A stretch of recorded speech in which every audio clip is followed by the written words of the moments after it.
Hello students, Miss Bailey back again. I'll be reading chapters 20 and 21 of A Boy Called Bat today, so you can follow along. If you'd like to read it to yourself, you can mute me so you don't have to listen, and you can read it out loud to a parent or a sibling. Otherwise, you can follow along with me as I read. Chapter 20, Problems. Earth to Bat, Mr. Grayson said. Bat looked up. He had been staring at his math work in front of him, but he hadn't been doing the problems. Usually Bat liked math problems, but he was good at them, and they made sense. Usually, Bat asked for extra math problems when he was done with his regular math problems, but today, Bat didn't feel like doing the regular math problems, even though they were easy. Today, all Bat could think about was that time was passing very quickly and that he still hadn't heard back from Dr. Jerry Dragoo, world skunk expert. Oops. Sorry about that. You look like you're having a hard time focusing today, Bat, said Mr. Grayson. I'm not having a hard time focusing, said Bat. Let me rephrase that. You look like you're having a hard time focusing on your schoolwork today, Bat. Yes, said Bat. I am focused on something else. He can't think about anything other than that stupid baby skunk, said Luca. Thor isn't stupid, Bat said. He felt his throat grow tight with anger. Once my dog got spayed by a skunk when we were camping, Israel said. He was stinky for a week. Okay, said Mr. Grayson. This is all very interesting, but right now is math time, not skunk time. There should be skunk time at school, thought Bat. He picked up his pencil and forced his brain to focus on the math problems. Most of them were too easy to even bother working out on paper, but he showed all the steps because Mr. Grayson liked it when he showed his work, and Bat liked Mr. Grayson. While part of Bat's brain worked with his hand to do the math work, he let another part of his brain think about skunk time. If there were skunk time at school, like math time and language arts time and yoga time, then maybe Bat could bring Thor with him. Maybe skunk time would be when everyone in class did research about skunks or wrote reports about skunks and built skunk dioramas. Over the last week, Bat had spent as much time as he could with Thor, but every day he had to leave him when it was time for school. The kit's fur was growing in all over fuzzy, wild, black hair with a bright white stripe down the center from the tip of his nose to the tip of his tail. He was still small enough to fit curled into a little ball in Bat's two hands. And he had plenty of time to spend with Thor because Janie had barely spoken to him since the pajama top incident.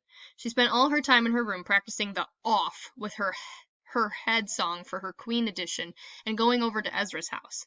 Now and every other Friday was coming, and Bat would have to go with Janie to Dad's house. Even worse, no matter how much Bat begged and pleaded and bounced up and down, no matter how clearly he explained to Mom why she should change her mind, Thor would not be going to Dad's house with Bat and Janie.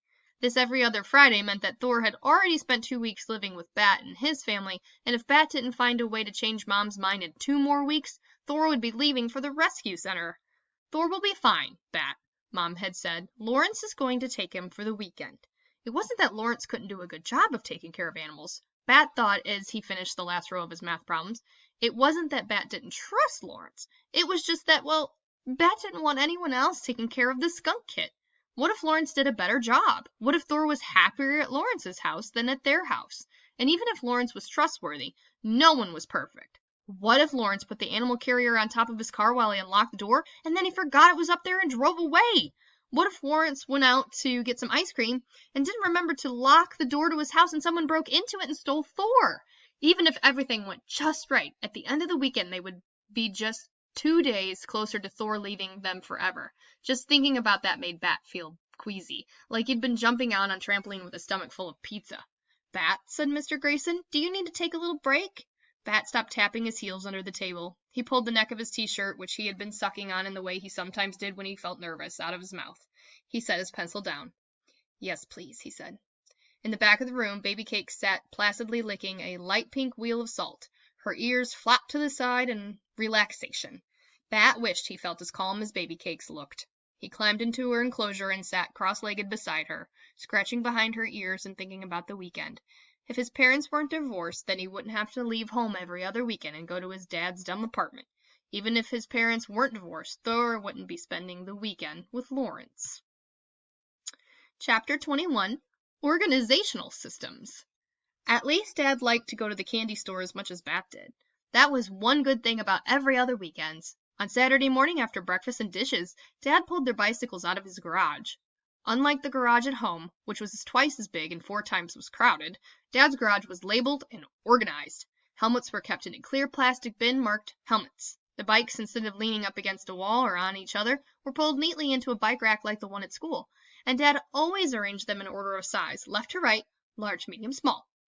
A metal rack in one corner held car supplies, spare containers of oil, a big jug of windshield wiper fluid, a little vacuum that sat ready on its charger. There was a tool bench, too, an assortment of wrenches swung from hooks across the front. Coffee cans held screws and nails. Sometimes Dad let Bat pound nails into pieces of scrap wood, as long as he wore safety goggles. Bat approved of Dad's garage. It was just under a 1-mile ride to the Sugar Shack, Bat's favorite candy store. To get there, Bat and Janie and Dad rode out of Dad's apartment complex and down a bike path toward Central Quincy. They crossed the river on a bridge, made just for bicycles and pedestrians, before turning onto 3rd Street. While Bat was double-checking the lock on his bike outside the Sugar Shack, he heard someone say his name. It was Israel from school. It took Bat a second to figure out who he was, because Bat hadn't ever seen Israel anywhere but at school, and never on a weekend. "What are you doing here?" Israel asked. He was smiling in a way that showed almost all his teeth. He had, Bat noticed, a piece of something green, maybe cucumber, stuck in between the 2 front teeth. "We're going to buy some candy," Bat said. "Cool," Israel said. Then he said, "We had just brunch next door," and he pointed to the Broken Yoke Cafe. A man and woman were pushing through the door just then, and they waved. Israel waved back. "That's what I would have guessed," Bat said. "You have food in your teeth." Israel's smile fell away. "Okay," said Bat. "See you Monday at school." "Hey," said Israel. "Wait." Bat waited. "I was wondering about the skunk. Do you still have him?" "Of course I do," said Bat. Then, "Well, not right now, because I had to spend the weekend with my dad." "Oh," said Israel. "I didn't know your parents were divorced." Bat didn't say anything to that, because it wasn't a question. Still, Israel stood there on the sidewalk like he was waiting for Bat to say something. The grown-ups who had waved at Israel walked over and stood behind him, and now it felt like all 3 of them were waiting for Bat to say something or to do something. "Well, goodbye," Bat said, and he walked away. "Hey, Sport, is that a friend from school?" Dad's face looked just about as excited as it looked when he was watching baseball. "Bat doesn't have friends," Janie said, but not in a mean voice, just a matter-of-fact voice. "I'm sure that's not true," Dad said. It's not true," Bat answered. "Lawrence is my friend, and Mr. Grayson." "Oh, Bat grown-ups don't count," Janie said. Then she pulled open the door to the candy store and held it for Bat to pass inside. The Sugar Shack was an exceptional candy store. It had bins full of M&Ms, separated into colors, so if you wanted exactly 11 greens and 11 blues, but no yellows, red, or oranges, as Bat did, you could get exactly that.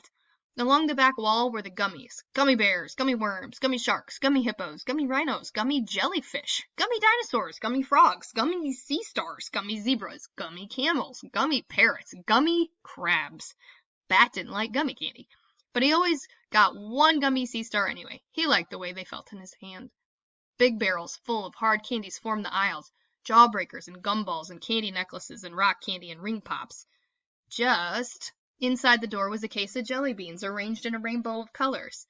Near the counter stood a candy bar display with all the ordinary stuff, but harder to find candy bars too, like Violet Crumble bars and Zagnut bars. "You sure inherited my sweet tooth," Dad said, loading up his own plastic bag with jelly beans. "Actually," Bat said, "teeth have nothing to do with it. People taste with their tongues and their noses." "Do you stick that gummy bear up your nose to taste it?" Janie asked. Her bag was full of a mishmash of candies that didn't make any sense to Bat. "It's a gummy sea star," Bat said, "and no, the way something smells is part of how you taste it." "Well, I guess that's why people don't eat skunk meat," Janie said. "Pee-you." She wrinkled up her nose and stuck out her tongue. "Thor doesn't stink," Bat said. "He doesn't even spray yet." "But he will," Janie said. "I hope not until after we give him to the rescue." "Maybe we'll keep him," Bat whispered. "Sport, your mom can't adopt every stray animal that comes into her clinic," Dad said. "She'd have a zoo if she did." "We won't adopt all of them," Bat said. "Just this one." "Mom said we're only going to keep him for a couple more weeks," Janie told Dad, "but Bat is getting too attached." Bat started bouncing on the balls of his feet. He clutched his candy bag in his fist. It crinkled in a way that bothered his ears, so he loosened his fingers and let it go. Blue and green M&Ms bounced and rolled across the floor of the Sugar Shack. "Sport, you've got to be more careful," Dad said, his eyebrows pointing in at his nose. Bat felt tears welling up in his eyes. He swiped at his face with the arm of his shirt and turned toward the door. Under the sole of his shoe, he felt the crunch squish of a flattened M&M. Chapter 22, Baseball and Braiding, will be tomorrow. Thank you for tuning in, and I hope that you enjoyed listening to chapters 20 and 21 of A Boy Called